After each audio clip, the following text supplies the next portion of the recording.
Hey, what's up guys? So hari ni aku nak buat menu favorite housemate. Mesti diorang selalu minta kalau dua ni lah, ayam masak kicap dengan telur dadah, favorite diorang. Cara dia simple je. Ayam tu salutkan garam sikit dengan serbuk kunyit. Serbuk kunyit pun tak payah banyak. Nanti dia over rasa kunyit tu, kita nak sikit-sikit je. Lepas tu kita goreng sampai dia crispy, lepas tu bawa keluar.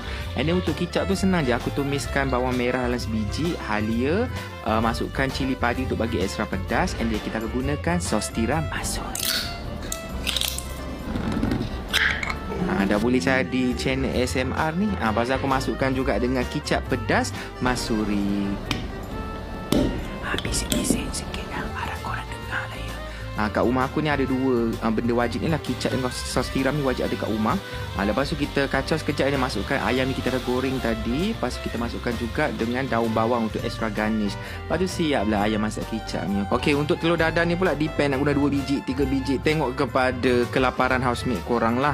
Lepas tu letakkan juga aku letak di bawang, cili, daun bawang. Ingredient dia sama je, lebih kurang macam ayam masak yang kicap tadi. Lepas tu korang pukul dia, bagi dia extra kembang. Lepas tu goreng. Bila goreng tu kan mesti korang tolak telur tu ke atas, bagi yang cair turun ke bawah. Dan bila dah set, korang boleh flip. So kita akan dapat telur dadah yang crispy kat luar tapi fluffy dekat dalam. Lepas tu bolehlah hidang. Panggil mai budak ni makan. Aku ni depend, kadang-kadang kalau ada mood macam jadi mak-mak, aku masak lebih lah. Dengan ikan siakap semua ada. Tapi kalau datang mood sebagai seorang kawan sahaja, aku buat menu simple lah, hanya masak kicap dengan telur dadah. Diorang nak komplain tak boleh. Kalau diorang komplain aku tak masak, tapi selamat pinggan diorang basuhkan. Tapi yang ni favourite diorang lah. Bolehlah try. So nanti korang boleh try masak untuk housemate kat